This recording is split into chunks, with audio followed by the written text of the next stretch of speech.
Hello hello hello मेरे प्यारे बच्चों, कैसे हैं आप लोग। आई होप सो आप लोग बहुत अच्छे होंगे, घर पे होंगे और पढ़ाई भी कर रहे होंगे। साथ में हम सबसे पहले आपसे बच्चों सॉरी बोल लेते हैं, क्योंकि पिछले कुछ दिनों से हम जो है वीडियो कंटिन्यू अपलोड नहीं कर पा रहे हैं, क्योंकि कुछ समस्या थी, उसकी वजह से वीडियो अपलोड नहीं हो पा रहा था। लेकिन हम आगे पूरी कोशिश करेंगे कि हम आपको लगातार आप का वीडियो अपलोड करके आपको सारे चैप्टर का एक एक करके पूरा क्लास 12 फिनिश करें। क्योंकि बच्चों आप लोगों को डरने या फिर घबराने की कोई जरूरत नहीं है कि सर आप अब नहीं पढ़ाएंगे या सर अब नहीं पढ़ाने वाले, ऐसा कुछ नहीं है। हमने आपसे प्रॉमिस किया है, तो क्लास 12 का आपको कहीं जाने की आवश्यकता नहीं है। बायोलॉजी के लिए आपको पूरा का पूरा आपको क्लास 12 हम पूरी प्रिपरेशन कराएंगे। साथ में स्टूडेंट हम ये भी बता दें आप लोगों को कि पहले तो चैप्टर तो फिनिश होगा ही, लेकिन जैसे ही एग्जाम हमारा करीब होगा, वन शॉट वीडियो के थ्रू हम एक एक चैप्टर को एक एक जो है वीडियो में आपको पढ़ाएंगे। आपको ये तो क्लियर कर लेना चाहिए दिमाग से अपने आप से कि ऑनलाइन हम पढ़ रहे हैं और ऑनलाइन पढ़ने में हमें थोड़ी सी प्रॉब्लम हो रही है, ऐसा कुछ नहीं है बच्चों। जितना ऑनलाइन में कंटेंट हम दे रहे हैं ना, उतना ऑफलाइन में कभी हमने नहीं दिया, हम ये भी एक्सेप्ट कर रहे हैं। साथ में बच्चों ये भी क्लियर कर देना चाहते हैं कि इससे आपका रिवीजन बहुत अच्छा हो जाएगा, क्योंकि ऑफलाइन में एक बार पढ़ा दिया जाता है, आपको टेस्ट दे दिया जाता है, रिवाइज करा दिया जाए, वो दूसरी बात। लेकिन यहां पर हम वन शॉट वीडियो के थ्रू आपको रिवाइज कराएंगे, साथ में पेपर पैटर्न बताएंगे, पेपर सॉल्व कराएंगे। और ऐसा ऑफलाइन में नहीं हो पा रहा था क्योंकि समय का अभाव होता था। क्योंकि ऑनलाइन क्लासेस में आपकी क्यूरीज जो होती है कमेंट्स में देख लिए जाते हैं हम हमारे थ्रू, और साथ में ये भी है कि हमें यहाँ पर टाइम बहुत कम लगता है, चैप्टर आराम से फिनिश हो रहे हैं, नोट्स भी राइट नहीं कराना है, इसलिए टाइम बचेगा। और लगभग एंड ऑफ दिसंबर जो है हम आपके कोर्स को कंप्लीट करने की पूरी कोशिश करेंगे। आई थिंक हो भी जाएगा, ठीक है। और वन शॉट वीडियो के थ्रू आप लोगों का पूरा एक एक चैप्टर रिवाइज कराया जाएगा, आपको चिंता करने की आवश्यकता ही नहीं है। साथ में ये भी है कि जो स्टूडेंट मेडिकल एग्जामिनेशन या अन्य किसी कंपटीशन एग्जाम की प्रिपरेशन कर रहे हैं, साथ में हम क्वेश्चन आंसर की सीरीज भी सॉल्व कराते हैं, जो कि ऑफलाइन में संभव नहीं हो पा रहा था। तो हमें ऑनलाइन से बहुत सारी चीजें मिली हैं। साथ में एक और सबसे इंपॉर्टेंट पॉइंट्स मिला है हमको कि अगर हमें कोई चैप्टर, जैसे सपोज दैट कि आज हम पढ़ाए हैं और 3 महीने बाद दूसरा चैप्टर पढ़ा रहे हैं और हमें पहला चैप्टर फिर से पढ़ना है, तो वीडियो आपके प्लेलिस्ट में ऑलरेडी पड़े हैं। आप जब चाहें तब ओपन करिए, जब चाहें तब हमें जो चालू करिए, या फिर 2 की स्पीड में देखिए, 1.5 की स्पीड में देखिए, 1 की स्पीड में देखिए। जैसे भी आपको पढ़ना है आप फिर से रिवाइज कर सकते हैं पूरा का पूरा चैप्टर, जो कि ऑफलाइन में संभव नहीं हो रहा था। क्योंकि एक बार टीचर जो ऑफलाइन में पढ़ा देता था, उसको कभी कोई स्टूडेंट क्वेश्चन पूछ लेता था तो उसी से उसका प्रॉब्लम सॉल्व होता था। लेकिन बहुत सारे ऐसे स्टूडेंट हैं जिनके दिमाग में क्वेश्चन तो होते हैं, लेकिन हिचक की वजह से वो क्लास में नहीं पूछ पाते हैं। लेकिन क्वेश्चन पूछने से अच्छा है, अब क्या आपके पास वीडियो है, अब जो है पूरी तरीके से फिर से देखिए और आपके अपने कॉन्सेप्ट जो है फिर वापस क्लियर हो जाएंगे। आपको पता है कि पिछला जो चैप्टर फिनिश हुआ था वो क्या था, जनन स्वास्थ्य, और उस चैप्टर के बाद वो पूरी यूनिट खत्म हो गई थी, जिसमें हमने कितना 4 चैप्टर पढ़ा है ना। 4 चैप्टर हमने जो है जनन के बारे में हमने समझ लिया था, जो कि पूरी तरीके से बहुत आसानी तरीके से हम लोगों ने उसको क्लियर किया। और अब जो है हम एक दूसरे यूनिट की तरफ बढ़ते हैं। हमारी अगली यूनिट है यूनिट नंबर 7। यूनिट नंबर 7 है आनुवंशिकी तथा विकास, ठीक है। आनुवंशिकी तथा विकास, जिसको इंग्लिश में बोलते हैं जेनेटिक्स एंड इवोल्यूशन। स्टूडेंट यहां पर सबसे इंपॉर्टेंट पॉइंट्स ये हम बता देना चाहते हैं कि बायोलॉजी का ये पूरा यूनिट हार्ट है, दिल जिसको कहते हैं। और आपको तो अच्छे तरीके से पता है कि किसी भी जीव का जो दिल होता है वो कितना इंपॉर्टेंट होता है उसके लिए, क्योंकि वो धड़कना बंद कर देना तो फिर वो तो लापता नहीं, मतलब भगवान को प्यारा हो जाएगा। तो पूरी बायोलॉजी में बच्चों जो ये चैप्टर है, जो ये यूनिट हम पढ़ने जा रहे हैं, बहुत इंपॉर्टेंट है, बहुत ज्यादा इंपॉर्टेंट है आपके कंपटीशन, साथ में आपके बोर्ड एग्जाम के लिए भी। क्योंकि इस यूनिट से स्टूडेंट पूरे के पूरे 17 से 20 नंबर डायरेक्टली पूछे जाते हैं। 17 से 20 नंबर आपके बोर्ड एग्जाम में डायरेक्टली क्वेश्चन के रूप में आते हैं। अब सोच लीजिए कितना इंपॉर्टेंट है। और इस यूनिट को समझना इसलिए भी बहुत इंपॉर्टेंट हो जाता है कि इस यूनिट के आधार पर, इसके कॉन्सेप्ट के आधार पर एक और चैप्टर आता है बायोटेक्नोलॉजी, जिसमें 2 चैप्टर पढ़ते हैं, वो भी 10 नंबर का आता है। यानी ये चैप्टर इतना इंपॉर्टेंट है कि हमको 27 से 30 नंबर इजिली मिल सकते हैं। लेकिन स्टूडेंट, हम ये भी सबसे पहले क्लियर कर देना चाहते हैं कि ये जो यूनिट है नंबर तो ज्यादा देती है, लेकिन इसमें कॉन्सेप्ट लगने वाले हैं। इसमें आपको समझना पड़ेगा और आपको यहीं पर लगेगा कि ये बायोलॉजी इतना आसान नहीं है जितना हम समझते थे, है ना। ये चैप्टर, ये पूरी यूनिट जिसमें हम 3 चैप्टर पढ़ेंगे। कौन कौन सा? पहला चैप्टर है हमारा वंशागति तथा विविधता का सिद्धांत, जिसको इंग्लिश में principle of inheritance and variation कहते हैं। और दूसरा चैप्टर है, ये पहला चैप्टर था, ये दूसरा चैप्टर है कौन सा? वंशागति का आणविक आधार, यानी molecular basis of inheritance is a very very important in this chapter in your biology. And तीसरा चैप्टर है विकास यानी इवोल्यूशन। आज की क्लास इंट्रोडक्शन है। आज हम इस पूरी यूनिट में क्या पढ़ने वाले हैं, हम उसको एक एक करके बताएंगे, ताकि आपके माइंड की क्यूरियोसिटी बढ़े, आप लोग जानने के लिए उत्सुक हों। और जब हम अगला वीडियो जब बनाएं या पढ़ाएं आपको, तो आपके दिमाग में ये रहे कि अब क्या होने वाला है।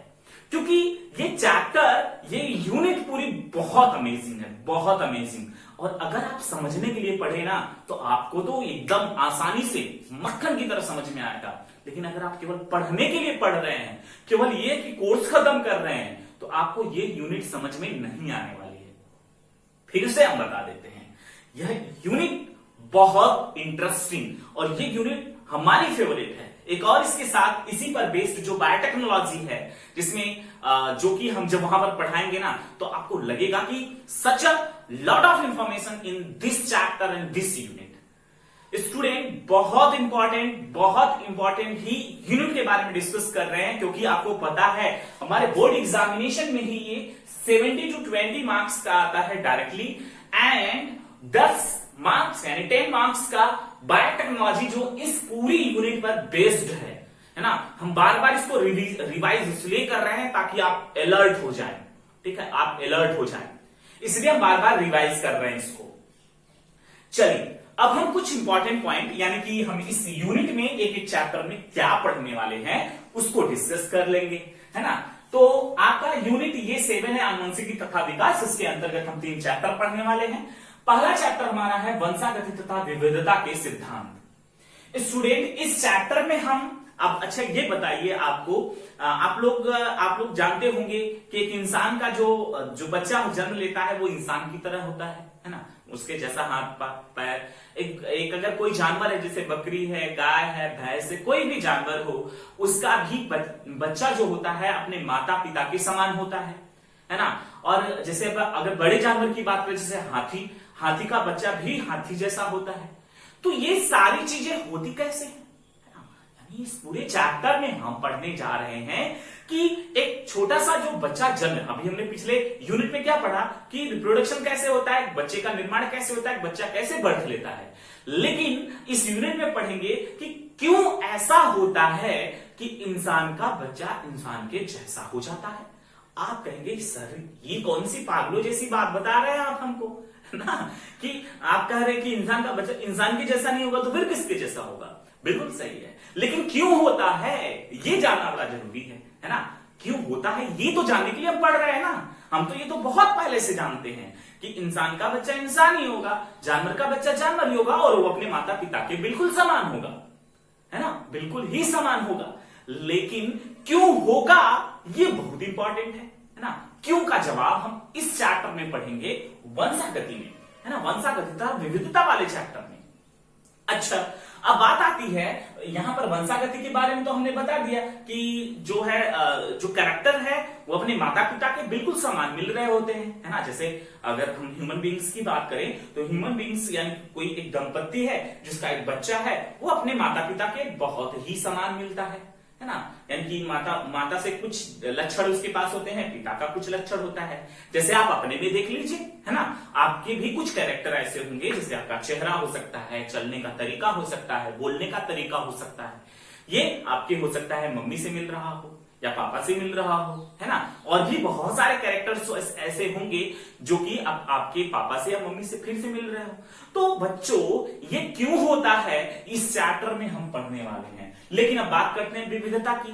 विविधता का मतलब क्या है? विविधता का मतलब है बच्चों कि एक छोटा सा बच्चा जो जन्म लिया है अपने मम्मी पापा के जैसे, जो एक दंपति है उसमें एक मेल और फीमेल है, उसका एक बच्चा जन्म लिया, क्या वो बच्चा बड़ा होके अपने माता पिता के बिल्कुल समान होता है? ऐसा होता है क्या? नहीं होता है ना। कैरेक्टर तो होते हैं, लक्षण तो होते हैं उस बच्चे में, लेकिन वो बिल्कुल एक जैसा समान नहीं होता। इस दुनिया में केवल और केवल एक जगह समानता पाई जाती है, वो भी कहां पर?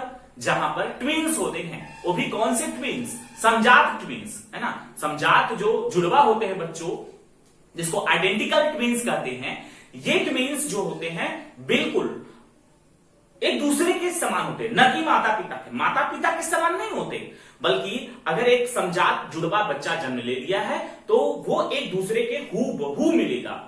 यह एक अपवाद है किसका? विविधता का। और उसको हम पहचान नहीं सकते, क्योंकि पिछली क्लास में पढ़ाए हैं, अगर आप लोगों ने पढ़ा होगा, एक ही स्पर्म फर्टिलाइज करता है लेकिन 2 बच्चे बन जाते हैं।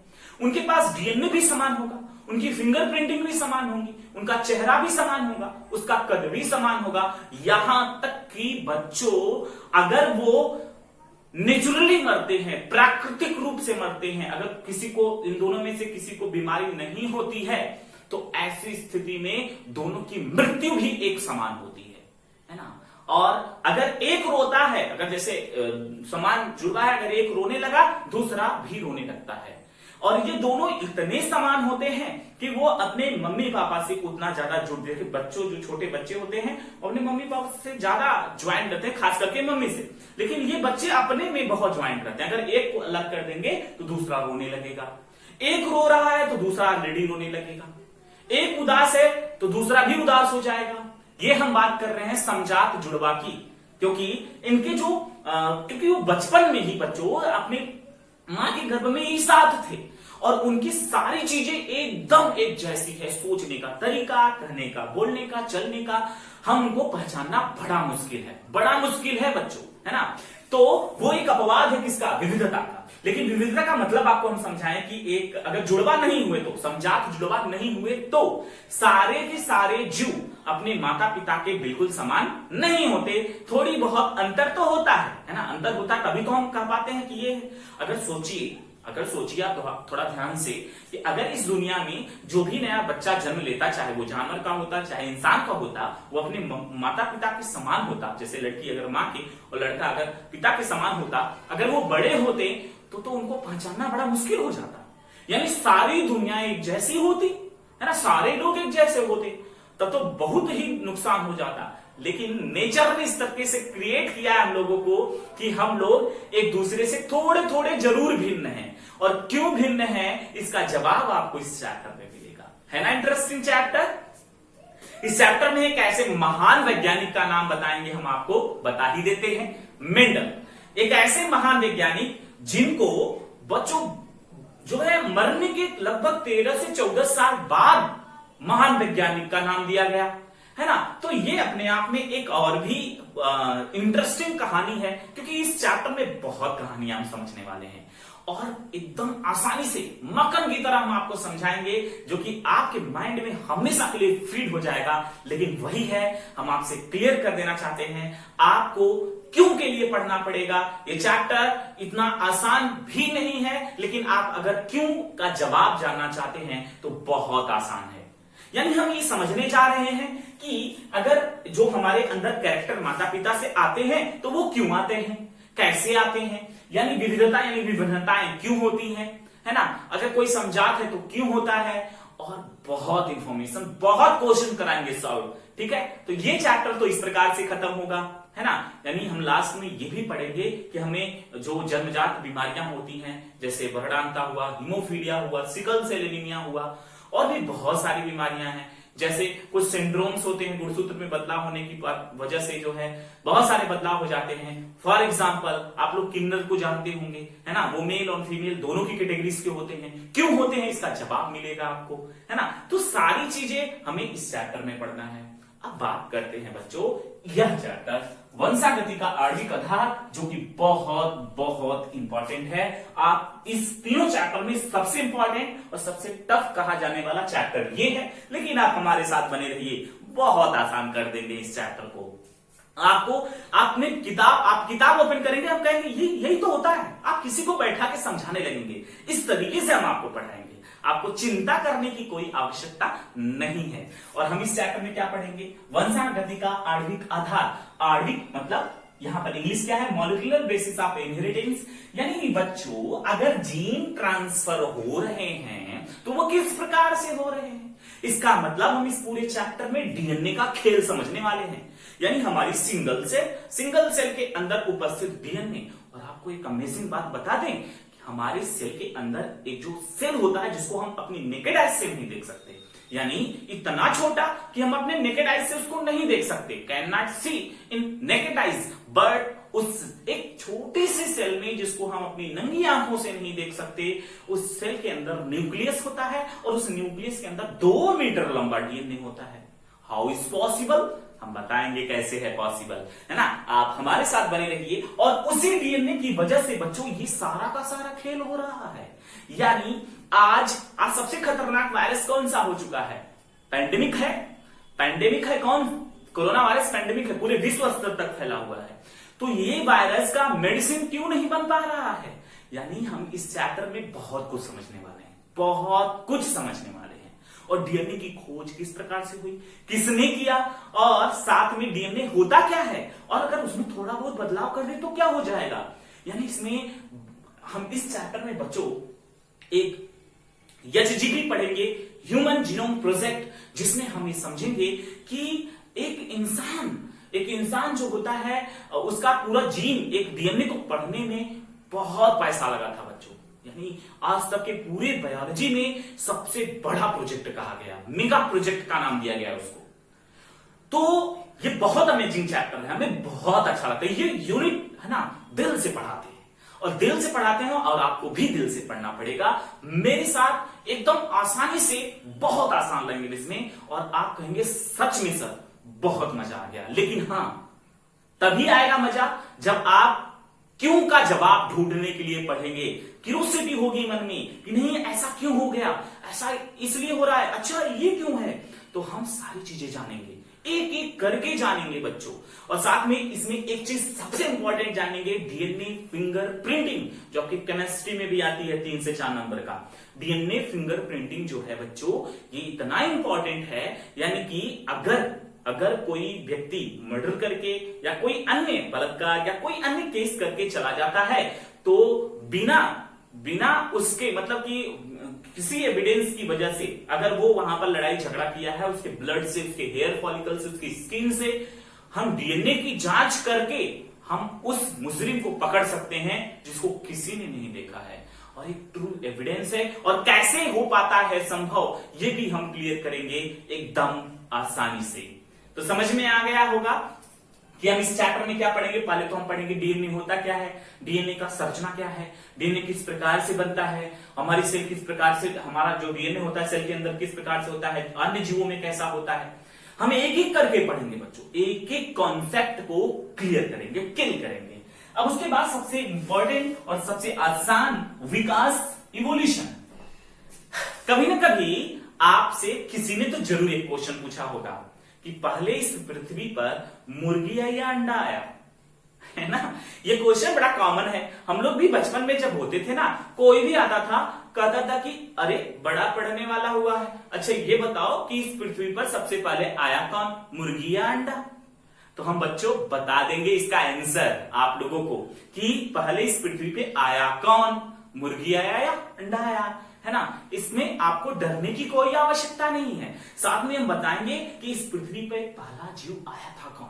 सोचिए, थोड़ा थिंक करिए कि अगर हम लोग या कोई अन्य जानवर, अगर हम कहें एक आम का पेड़ है तो पहला आम का पेड़ कब आया होगा। इंसान है हम लोग, इंसान पहला कैसे आया होगा।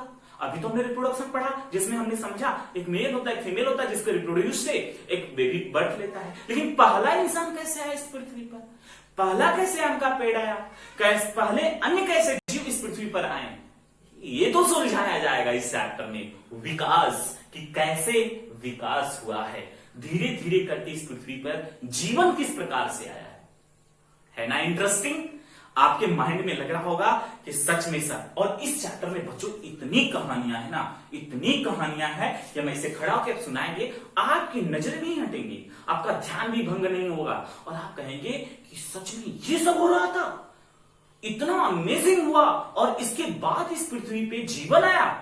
तो बच्चों, आप लोगों को कितना अच्छा लगा हमें कमेंट में जरूर बताइए कि आप कितने उत्सुक हैं अंदर से कि हमें इस यूनिट को बहुत अच्छे तरीके से जानना है। और हम क्लियर कर देना चाहते हैं बच्चों, आप लोगों को डरने की आवश्यकता नहीं है। हमने जब प्रॉमिस कर दिया है ना कि आपको पूरा का पूरा चैप्टर, पूरा का पूरा 12th पढ़ाएंगे, वो भी बहुत अच्छे तरीके से, तो आप लोगों को 1% डरने की आवश्यकता नहीं है। और साथ में आप हमारे ऊपर विश्वास करिए, क्योंकि ये हमारा सबसे बड़ा सपना है 100 आउट ऑफ 100। यानी जिस दिन कोई भी स्टूडेंट अगर 100 में से 100 नंबर ला देगा बायोलॉजी में, उस दिन वो अगर हमसे कहा कि सर हम आपसे पढ़े हैं और आपसे पढ़ने की वजह से हमारे इतने मार्क्स आ गए हैं, उस दिन मेरा सपना पूरा हो जाएगा। और हमें विश्वास है आप हमारा सपना पूरा जरूर करेंगे, क्योंकि हमें हर बैच में एक ऐसा स्टूडेंट जरूर मिलता है जो बहुत ही इंटेलिजेंट होता है ना। 1, 2, 4 और कौन करेगा वो नाम रोशन, वो तो हम बताएंगे समय आने के बाद। ये मेरा भी सपना है ना, ये मेरा भी सपना है और ये आपका भी सपना होना चाहिए। हम 1% कमी नहीं छोड़ेंगे कहीं पर। कोई भी पेपर का ऐसा क्वेश्चन नहीं होगा जो मेरे द्वारा पढ़ाया हुआ नहीं होगा। हम ये भी दावे के साथ कर रहे हैं। क्वेश्चन घुमा जरूर सकता है, लेकिन हम पढ़ाए होंगे उसको, 100% पढ़ाए होंगे। आपको इसमें कोई शक करने की आवश्यकता नहीं है ना। हम जितनी मेहनत के साथ पढ़ाएंगे, अगर आप उतनी मेहनत के साथ पढ़ते जा रहे हैं हमारे साथ, तो आप लोगों को कोई नहीं रोक सकता आउटस्टैंडिंग परफॉर्मेंस करने से, है ना। साथ में आप लोगों को क्लियर कर देना चाहते हैं बच्चों, टेलीग्राम ऐप ज्वाइन कर लीजिए। अभी इस तीनों चैप्टर का जो पीडीएफ है आपको आज नहीं कल मिल जाएगा। आपको इस तीनों चैप्टर का पीडीएफ एक एक करके वहां पर मिल जाएगा।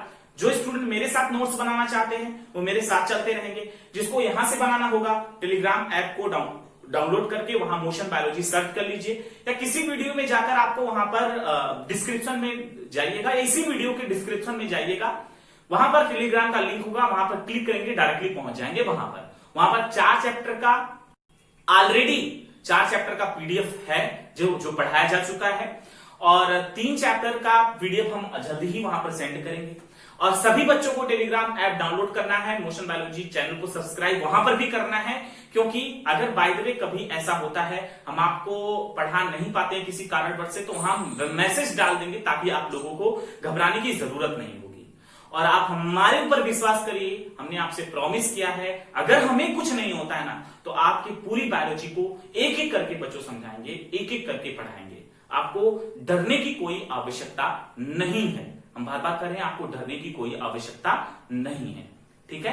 तो आप लोगों को आज का क्लास कैसा लगा? वैसे आज का क्लास बहुत ही इंटरेस्टिंग रहा होगा। इंट्रोडक्शन था जिसमें हमें तीनों चैप्टर में क्या क्या होने वाले हैं, कितने मार्क्स का आने वाला है, हम लोगों ने ये समझा। और बारिश का मौसम बन रहा है बहुत गंभीर, देखिए अंधेरा होते चले जा रहा है। और हाँ बच्चों, अगर आप नए हैं तो क्या करना है, सब्सक्राइब करके बेल आइकन को जरूर प्रेस कर दीजिए। मुझ पर विश्वास करिए, आपको कहीं पर जाने की आवश्यकता नहीं है। लाइक करिए, शेयर करिए और सब्सक्राइब करिए, और अपने दोस्तों को जरूर बताइए, क्योंकि लॉकडाउन तो जल्दी खुलने वाला नहीं है, खास करके कॉलेज के लिए, तो प्लीज उनका भी मदद हो जाएगा। तो आज की क्लास यहीं तक है बच्चों। Thank you so much, thanks for watching all of you. और हाँ, मुस्कुराते रहिए, हंसते रहिए, और साथ में बताइएगा आज का क्लास कैसा लगा और आप कितना ज्यादा क्यूरियोसिटी है आपके दिमाग में कि हमें ये पढ़ना बहुत जरूरी हो जा रहा है। और साथ में ये भी कह दे क्लियर बच्चों की संडे को क्लास की इच्छा मत किया करिए। संडे को अगर मिल गया तो ठीक, नहीं मिला तो छुट्टी मान के चलिए, उस दिन आप रिवीजन कर लिया करिए। संडे को कोई क्लासेस नहीं चलेंगे, ठीक है। और मंडे से क्लासेस आपकी कंटिन्यू हो जाएगी और आप लोग नोट साथ में बनाते रहिए, ठीक है। तो चले हम आज, थैंक यू सो मच।